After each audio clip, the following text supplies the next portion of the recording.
Welcome to this episode of Translation Confidential. And today we are joined by, as I say, the man, the myth, the legend, Bryan Montpetit from 360 Smart Lingo, who is the Chief Growth Officer there and currently filling in as interim CEO as he's covering for his colleague who just had a baby. That's wonderful. Bryan, welcome. Thank you so much. It's been a little while. It has been a minute. I am so excited about this conversation today because I think a lot of our brethren are losing their minds over AI. So, we're going to talk about AI a little bit, the path in the industry, just where things are going. But why don't we start with, tell us a little bit. How did you get started in translation? I know the answer, but I want our listeners to know. How did you get started in this crazy industry? Okay, I think a lot of people know this story, but for the sake of the podcast, we will repeat it. So going way back, I'm about 20, 25, 26, 27 years ago. I'm a developer by degree. So I actually started developing for a company in Montreal. I was trained on a proprietary technology that they had. And then I was shipped out to Europe to do consulting on that technology. While I was there, I did different, contracts and whatnot, and I was exposed to localization. Because of the proximity of all the countries in Europe, they had to localize the interface of the applications we were developing. And I got tasked with localizing the interface at one point, which I know everybody kind of in the industry is like, you had to do this? Yeah. So they didn't know much about it. They used a lot of really dated MT way back when.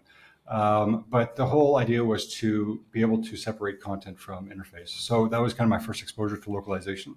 And then when I came back to settle back home in Montreal, I had actually started a web development application, shared an office with a translation company who kept coming over and asking, tech questions, whether it was character encoding, desktop publishing stuff, just all these things, file conversions. And we just started working together. And at one point they kind of just absorbed, the entity that I was in, and I developed a project management system for them thereafter. So that's like how it started. I think TransPerfect actually has that technology at the moment. No kidding. Isn't that funny how stuff morphs? I mean, that's very cool, Bryan. I don't think it's being used. It was just a very mini thing, but it's, more of a timesheet application. Yeah. Very cool. Very cool. And here you are, fast forward, living in Dubai, working with a new company. Yep. And how's that going? What tell us a little bit about, I'd also love to hear a little bit about your expat experience, because that's like a thing, right? I mean, that is you moved from Montreal to Dubai, so it's new culture, new country. Tell us a little bit about everything, please. Okay. Wow. Okay. How much time we have? Bryan, we're going to extend the podcast just for you. Okay. Fantastic. Right. So I currently work for 360 Smart Lingo, as you had mentioned in the intro, which we're primarily a interpreting company at the onset of their establishing. And what's happened is over time they've introduced slowly a little bit of translation here and there, and they were doing quite well on the OPI side of things. And I started consulting for them in 2023 now. I'm trying to think back in the dates. And there was a click. I mean, it worked. They originally started bringing me to conferences. I was representing them as I was working for a consultant, that is. And I was doing networking, introducing to people, kind of doing the strategy side of things as well. And it evolved and morphed into a relationship that was just very smooth. And one day they asked if I'd be interested to join them. And I said, yes, sure, let's talk. We did. We came to terms. It was fantastic. Everyone's happy. And then they sprung the question on me, would you like to move to Dubai? Like, hadn't thought of that. Yes. And as you can see behind me, I love Dubai. So glad to hear you're happy. So glad to hear that, Bryan. So they offered a role in Dubai to develop the Middle Eastern market. So I was very interested, very curious, very nervous about a lot of things. But I had wanted to leave Quebec for a very long time. That's actually, I owe people that used to, or maybe still follow me on LinkedIn, a mini series about why I left. So I'm not going to spill all the beans, but there's some, language politics that are there that I wasn't a fan of. And there's some other reasons as well, i.e. taxes in Canada and Quebec and things Mm-hmm. like that. But that being said, I had been looking to leave Quebec for quite a while because I didn't feel at home there. And I believe that just there's better opportunities elsewhere in the world. So, I wanted to consider a future for my son, myself. I'm getting up in years, so retirement is always, kind of a forethought. And yeah, the opportunity to buy it just went, oh my gosh, one, I have a way out, and two, um, that's a place that I hear a lot about all the time. And Mm-hmm. yes, what I was hearing was all like social media based. So it was all the glitz and glamour and everything else, right? And when I first arrived, I came for basically a business trip to meet everybody in the company and that's settled in Dubai. And I basically felt at home as soon as I hit the ground. I was just like, okay, this is it, which is weird because I hadn't really had that before. So I always like to describe it. It's like California on steroids with morals, and it's That's a no, really good description. That's interesting. but it's really nice. It's the fact that like it's so safe, it's so clean. There are rules that are respected, and the governing bodies ensure that the rules are respected. It's a little bit Big Brother ish, but at the same time, it results in a society that is really really nice to live in. Potentially boring for some, but for me, it just works, right? And I think for my son Wonderful. as well. Yeah. So That we up that's and left. I'm so happy to hear that you're doing Good. well and flourishing, Brian, and Yeah. that's Thank you. great. Um, Moving on to another topic. So I Yeah. kind of segued about AI, right? And we've been doing Okay. a lot of conversations around AI, and I'll tell you, Okay. most of our podcast episodes these days have been about AI. It comes back to it, right? It always circles So back. yes, because it's the hot topic. I mean, gosh, you go to a cocktail party and you tell someone what you do. Oh, I'm in translation. They're like, oh, haven't you been replaced yet? Yeah. Exactly. That's Well, they've been saying that for a while. We're pretty they resilient, have. You know what? I So, love the fact that in your opening story, you mentioned that you were using some form of MT like oh my 26 years ago. gosh. And that's what people don't realize, right? Is that Yeah. this is not new to our industry. We've been No, talking it's about not. MT for 30 years. Yeah. It's just that now the computing power is a lot different and a Oh lot my more gosh. approachable and a lot more Yeah. scalable. So the quality Hmm. levels are going up and there's Yeah. trained engines and the like. Yeah. But Yeah. what's your take on it, Brian? So, you're addressing a group of colleagues in a room and you've got some that are comfortable with the tech and some that are not, and those that Yeah. aren't are, really worried about their future. How do you frame it? Yeah. Um, I mean, there's no reason why people should not be using AI in some way, shape, or form in their day to day. Hmm. Um, it has to be introduced. Just like MT, everybody was kind of like, ugh. They had the ick. They wanted to stay away from it. Yeah, I was in And that camp. I'm not afraid to admit it. I was. well, I think most of us were because I mean, Hmm. hey, we need human translators to be able to do X, Y, and Z. They're the ones that do all this a lot better than everything else. And things evolve. And do we still need human translators? Yeah, they're still there. That's like a while now that that MT thing's been around. But yeah, I encourage people to use it, to learn it, to become exposed to it at any level, right? The really cool thing about AI for me is that the barrier of entry is like pretty much non-existent. You have free like ChatGPT. You can use the free version if you want. You have Hmm. DeepSeek free. You have like all these engines, all these LLMs that are available to you for free. So there's not really an excuse to not try to incorporate this into your day to day. The fear of it, yeah, I mean that goes away after a little while. After you start using it and realize how efficient you can be, or certain things that it can do for you. I mean, just the other day, we used to align documents. We used to Yes. Hmm. do like terminology extraction, terminology mining, and I threw a document into, I think it was actually ChatGPT, to be honest. I threw it into ChatGPT, and I was like, give me the glossary. Let's go. And it not only created like a fantastic list of terms, it added the definitions. It added like, terms, context usage for certain things. I was, this is incredible. It's taken And hours to yeah, work to do that. yeah. And essentially we then created, the language equivalents, Mhm. and we had it validated by someone. But that busy work, I mean, it was done in moments, right? And we could get the project started a lot earlier than we would have been able to otherwise. See, And this is I just a love that. small thing, and it's just really an input and an output. It's not a full heavy process thing you're trying to incorporate. Start small, just small steps. Mhm. It's really good. It's really practical. Bryan, do you feel like, because we've both been around long enough? You call me old? Yes, and I'm right there with you. Actually, I'm older than you. I'm sure of that. Um, but translation memory, right? So you remember the Yeah. advent of Trados One, and Oh my gosh. I've said this before on this podcast that I remember linguists that were a little bit older going, "Oh crap, I'm done. I'm done. I'm being Yep. replaced by a computer. Translation Yep. memory is going to kill us all." And what Oh happened yeah. to the translation industry? Exploded. It exploded. Exploded. Yeah. And I'm Yeah. still a firm believer that we're in a little bit of a settling out period.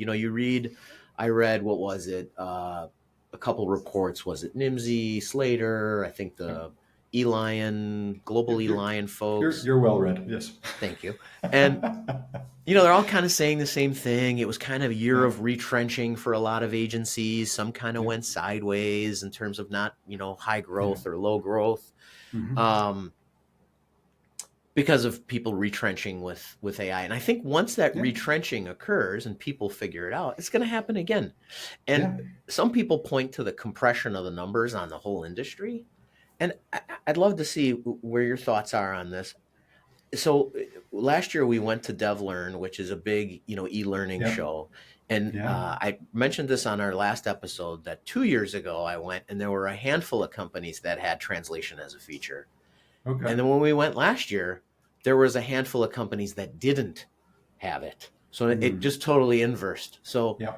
I think a lot of translation dollars are now flowing to some companies Hmm. that are offering translation as a feature. So I think that Yeah. compression that people are like the little dip in the Yeah. whole industry, it's not true. I think there's a lot of dollars that are flowing that are that are really considered translation dollars that Yeah. are flowing into some of these software applications. Like even Salesforce now has something with Einstein that Yeah, does. I think it's often in like the blind spot, right? We don't see it. Yes. So those are things that we've always had a pretty good grasp on being able to evaluate exactly what's going on in our industry.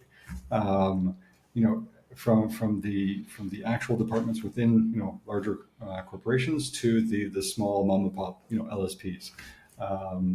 We've always had a good grasp of getting the information and the data together. So when you're talking about these dollars that are flowing that may not be coming directly to us, and they're outside or residing outside our industry. Um, yeah, I think it's definitely in a blind spot. I don't think we're seeing everything. And Bryan, tell me, so, because I know you're on the cutting edge of this stuff. So now that, AI's been around for a bit, Yeah. I mean, what are your thoughts on the, because I feel like overall, and I don't even mean just translation industry, Right. some of the things that I'm reading that people are talking about are, hey, is some of this hype? Is some of this Yep. overblown? I feel like a lot of people that were talking about industries like ours, or Hmm. even where there's like opportunity for administrative improvement in AI, Right.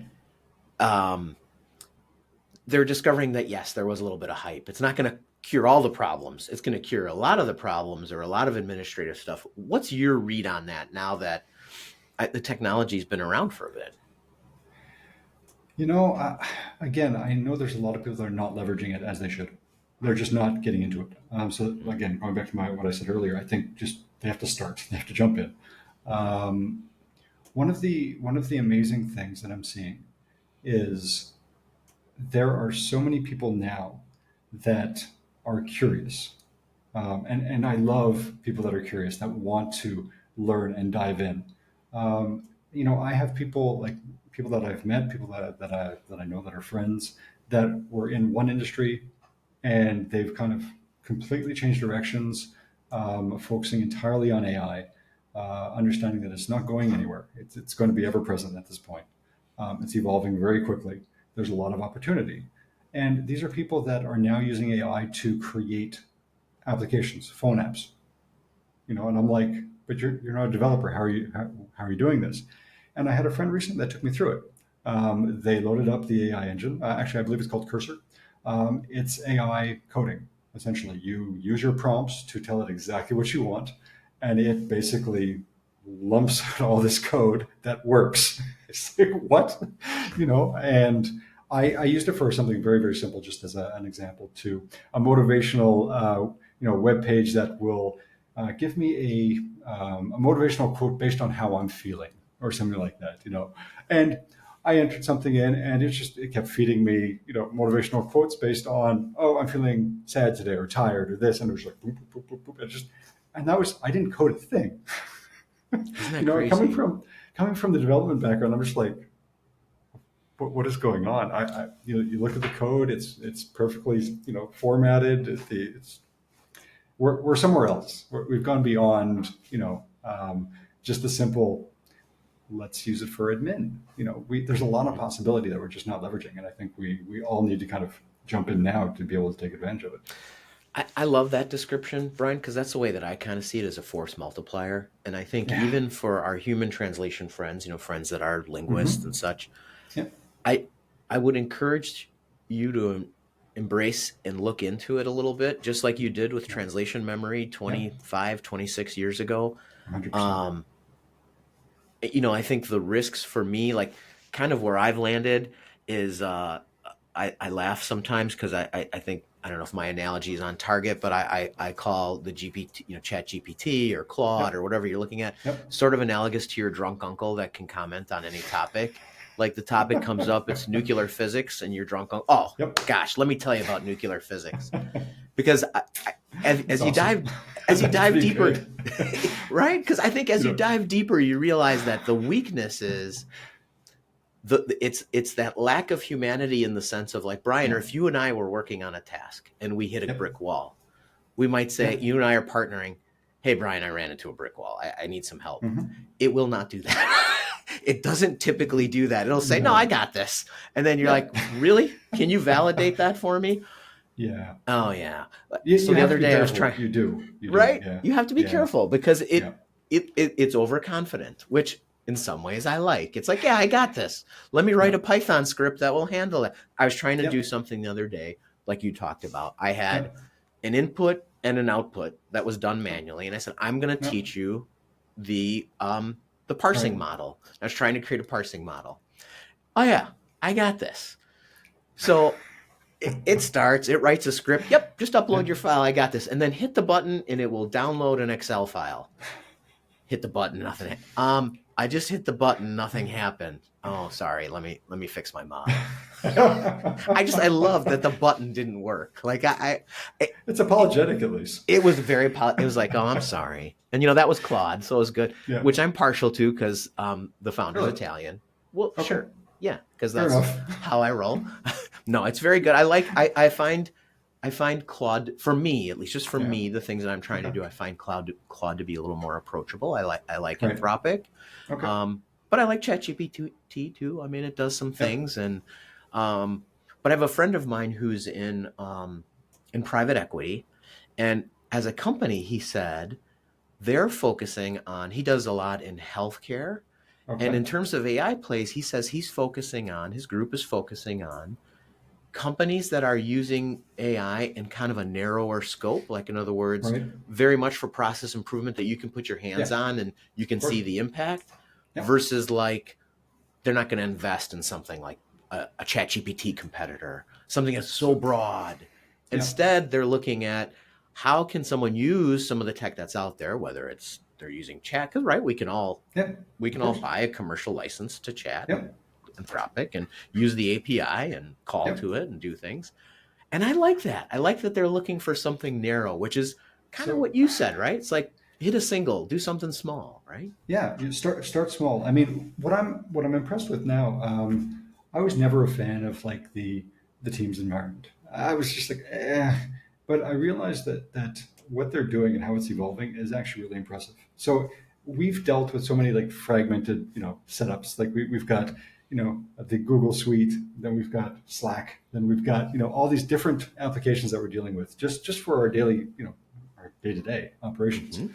Mm-hmm. Um, so MS Teams now has introduced, well, Copilot into all their apps. So it's getting interesting because you can go now into Power Automate, and Power Automate would, not that it was heavily complicated, but it takes some knowledge to fiddling around to get things right for process automation. And you can now tell Copilot what you want it to do, and it pops everything out for you. And you're basically Isn't that just crazy? selecting things now. And I'm like, this speeds things up incredibly, and it's accessible to everybody that has like the MS Teams. I think it's Business Suite or whatever it is, but Mm-hmm. Copilot's right in there. So although it's not the best engine out there, it's pretty good for what you're going to use it for. And I think our IT folks were telling us that they've even come out with like a Copilot sales sort of thing. Like it's geared towards Yes. sales, and I guess it's a few bucks more per month or something. Yeah. I haven't had a Yeah. chance to look at it, but I thought it's Neither have interesting. I. Yeah. But like writing emails is kind of an Hmm. interesting thing, right? It's, Yeah. here's my input. This is what I'm trying to say. I Hmm. find that it writes, especially like difficult or sensitive emails, Yeah. it writes good drafts. Pretty good. Yeah, definitely that you can then modify as needed. Yes. Yeah, it's really it's yeah, I find it useful. I find it practical. I don't say I rely on it yet. I mean, I still like to use my brain from time to time, Yes. So it or doesn't go try to to. mush, right, Brian? We don't want our It's brains to go half to there. mush. It's half there. But no, but really, I like using it as a base and then being able to evolve something. So that's I think really important. Um, and yeah, and I mean, it's like I was saying before, it's so accessible. Hmm. Um, the interesting thing that I've heard, I don't know if have you been on the receiving end of an AI call yet? Oh, yes. Fun.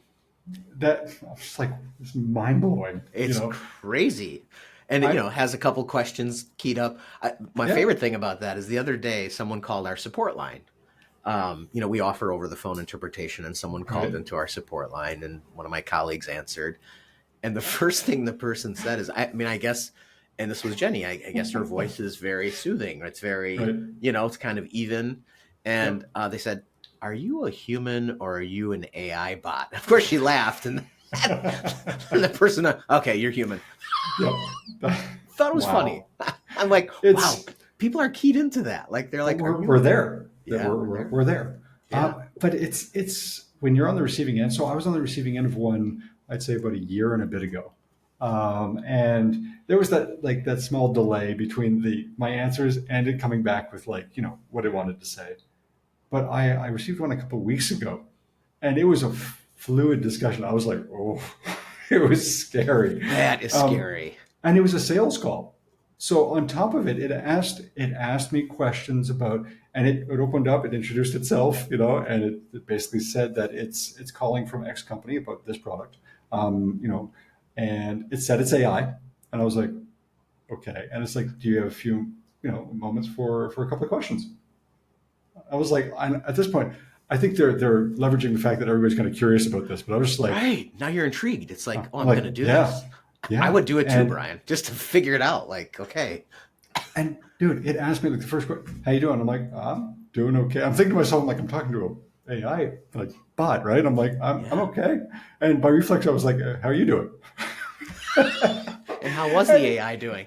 and it gave me like, "Oh yeah, I'm happy to hear you're doing all right. I'm doing okay." It's it was, and even the little I was like, "Oh my gosh!" I'm like, "This is." If it hadn't said it, I would have questioned if it was or not. Like that. That's the type of experience that I was like, I have to get on board and I have to get this. I'm not necessarily against that. I mean, if it's just like some data gathering or something, it's like, okay, it's going to ask you, Yep. maybe it's just going for no, right, Brian? And, Yep. and, and it says to you, hey, I'm selling, IT services, or I'm selling Yeah. cleaning service, whatever it is. Yeah. Are you interested? No. Thank Okay. you. Great. It got to know. It's like, Mhm. and that's maybe not the worst thing. I'm not necessarily against that. Doesn't bother I me. mean, I don't want my phone ringing 24/7 because bots are calling me, No, no, but I because if it think gets they, too easy, right, people are going to employ it, and you're going to get yeah. tons of calls. And But it was an interesting experience to see where we are in terms of just the speed of processing and the fluidity of the conversation. It was really interesting. so, quick pivot, Brian. So you guys Yeah. are very strong in interpretation. So the AI stuff is coming in strong into the interpretation world as well Yes. now. And I Yep. think some people saw it as a safe haven, like, well, it's never going to get here. I just recently received, and I don't remember who it's tough to remember. It's like you have to, the name has to be, it's always like one word and something that doesn't Yep. mean anything. I don't remember. It was a one word company name, but I Yep. went and did the little demo. And of course, the demo is Okay. like spot on, perfect, right? Of course. It's not going to be a tough conversation. It's probably done by AI Like, at this point. exactly. It's like spot on. Like, look how good Yeah. our AI interpretation is. And Yeah. I said, I'd love to see it handle someone with an Hmm. accent or someone who's Yeah. hysterical or like, you and I Of know course. where that can fall Yeah. off the rails, right? Yeah. Tell me what your thoughts are about it coming into the interpretation world. So, I think, like you say, it's coming. Yeah, I for sure. think that, I mean, we're prone to error, right? It's not just prone to error in terms of manual tasks, but the ability. I mean, interpretation is super heavy. Like It's hard. there's a cognitive load that's you can only do a certain amount of time, Mm-hmm. before you're exhausted and you're actually mumbling and not communicating or conveying what you should be. Um, so that's not going to be happening with AI, which is going to be interesting. But I think, like most things, first instance of it, people are going to try and overuse it, Mm-hmm. and they'll have to dial it back thereafter. So people might try to do fully automated, interpretation through AI. Okay, the problem with that, especially if you're looking at things like healthcare or legal, is where's the liability lie? So they can't point a finger at AI. They just can't. So that means that they themselves, if they are using the engine, so if a hospital network, for example, chooses to use AI, it's coming back to the hospital network. I'm pretty confident in this that they want to just push that liability off to someone else. And that's where the humans come in. So it's coming. I think it's going to be used more in terms of a potentially a proxy between the actual what the person hears, and it may adjust or correct things that it believes should be more precise. But I think it's still going to be there. Oh, that'd be an interesting application. Yeah. Or Mhm. even as an aid, like Exactly. Yeah. sometimes in interpretation, the speakers, especially if it's consecutive versus simultaneous, Yeah. sometimes Yep. they like forget that there's an interpreter and they do a 20-minute diatribe and I'm like, oh, wait. Oh yeah, now What you was have to that? do. Now you have to do. Yeah. So maybe it would be like a good aid, like to keep Yeah. the interpreter. Like here's the bullet points, just so you can kind of Well, remember it. that's already Yeah, being implemented now. So I think it is. the notes, the key elements of what was said as well. I think key terms. So that's available, and I think it's going to be up to the language industry to coach or teach or mentor our interpreters on how to use it. Because the reality is, I would say the majority of the interpreters are probably independent consultants or Yes. contractors. So they don't necessarily have the infrastructure around them to be able to implement these things and be taught all the time. Which is why you have some really great people on LinkedIn who are like paving the path, doing the videos, showing people things. But there's no framework around that, right? So it might take a little while before that's widespread. Hmm. I mean, I love like even just some of the you talked about some of the stuff that's built into Teams. I like Yeah. turning on captioning in Teams meetings, Yep. and one of my favorite things is swearing and seeing asterisks. I really like that. I'm that like, this is awesome. It has a how more. It often do you has curse? well. Once I found out that it shows asterisks, I'm now more. Nice. Uh, But it's cool, right? It's like a level of intelligence. You're it's like, oh, you know what? There's certain things that it's not going to put in print. That's cool. actually I don't even know if so yeah, it does the transcription and yes, it Mhm. does all the asterisks for the cursing, which I will now allow Now myself you to will do. try. See, yes, we Um, are children. I'm good of with that. course. Hmm. and I'm going to actually see which words it actually detects. Exactly. And, you know, And you get to do it in more languages too, which is fun. So there you go. I'll push the limits. But what I was going to say is that, you know, we have all these AI note takers, right? They're everywhere. yes. You have about 57 of them in every meeting you go to. I And just love that. When I go to the it's ALCUS meeting and 7 note takers join the meeting, I'm like, hello, friends. exactly. So one of the things that now is, it's not just doing the transcription or recording of it can actually do all the summaries and everything else. So Yes. they've brought that back into Teams. So Teams is actually becoming really, really interesting in terms of cost efficiency for what you can, you know, roll out and what you have access to. Yes, So yes, absolutely, and I'm excited about that stuff, and I think yeah, that's where I think yeah, there's really good applications of being hmm, able to do really good intelligent searches in the yeah, bodies of your emails, summarizing yeah, meetings. yeah. So good, so good. I The used a tool the other day called Gamma to do slides. I don't know if you've tried that one. So Gamma, I have not. you give it an outline, like here's the things Okay. I want to cover in my meeting, Yeah. and you can put in your brand colors, your logo. It won't be marketing approved because it won't be like their template, right? That's Right. what happened to me. They're like, marketing's like, They it's kicked it okay. back. They're like, it's okay if you use this for like, kind of like your Yeah. personal sort of more stuff that you Right. post on LinkedIn, but please don't go to customers with this. Um, but it had brand colors, it had the Yeah. logo. It was pretty good. And you give it an outline and it creates your slides, grab some Wow. images from the web that are free Yeah. and available for use. Yeah, give it a try. It's pretty cool. So, Well, they do that with videos now, right? So there's yeah, some videos that you cannot tell it's not a person that is actually the figure or the character in the video. Like they're so just, weird. it's so amazing. It's It's weird, crazy. but it's It's so crazy. amazing. I met with the gentleman the other day from a company from Pictory, which was really cool. And that's you give it does Okay. like little e-learning videos. You say, well, this is what I want to teach. This is what I want to Yep. do, and Hmm. it'll generate Yep. essentially an e-learning video. It's Yeah. very cool. Um, The I Brian, think yeah. what's the one tool that you would recommend people go try? Oh my God. I put you on the spot. You mentioned Copilot. Maybe it's Copilot. I don't know. So I wouldn't say Copilot. I'm trying to think. There's so many. You know what? Um, I'm still fun, and I know I'm taking away from the AI side of things, but Miro still is still my favorite application. Flowcharts, organization, because if you're going to use anything Mhm. with AI, you have to understand what you want it to do and what processes are. So Yes. before I even jump in there, I want to put everything out and draw the In a graphs and everything flowchart. else. Very cool. Oh, Yeah. that's great. That's, I love that you answered that question with something a little more old school than an AI tool. That's awesome. it does have AI integrated into it, of course. So you can Everything actually does. ask it to do, Can you draw certain this things. flowchart? I want these steps, and yeah. But it's, I always ask, for example, to validate processes. Am I forgetting something? And sometimes, Mhm. it comes back with a suggestion. I'm like, oh yeah, I should probably put that in. It's like, Mhm.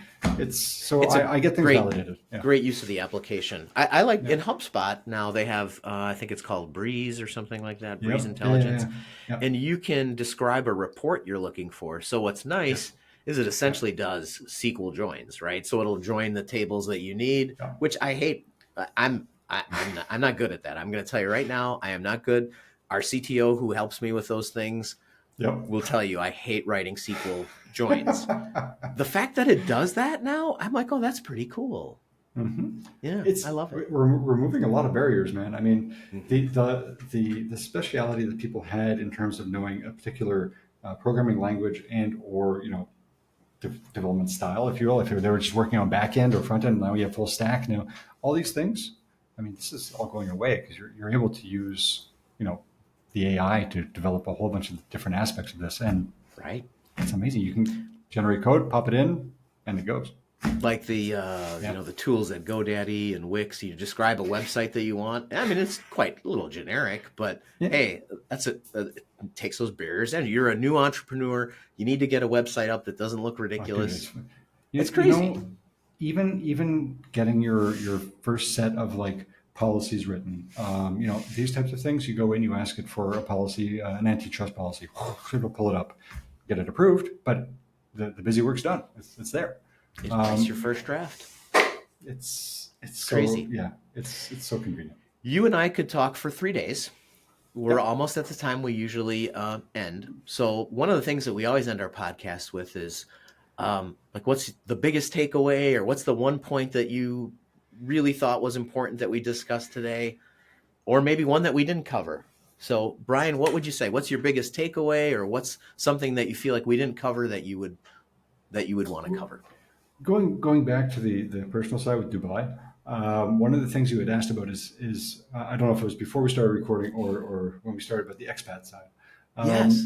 And it's one of the things that I don't know how many people in the language industry have actually had the chance to move abroad to actually continue doing what they're doing in the language industry. I don't know if there's that many. I'm sure there are. But one of the cool things about being an expat is that everyone in Dubai is an expat.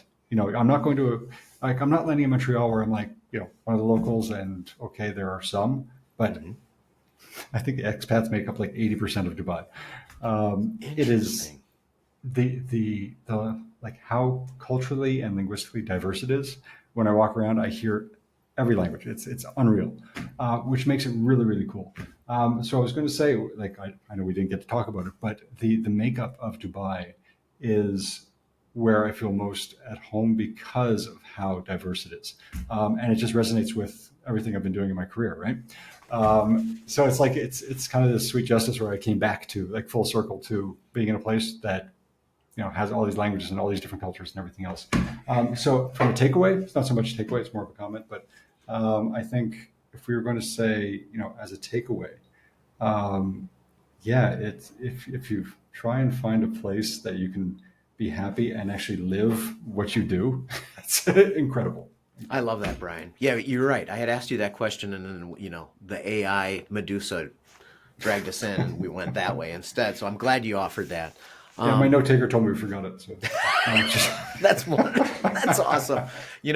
For me, just always intrigued about this discussion of the application of AI, and I loved what you offered.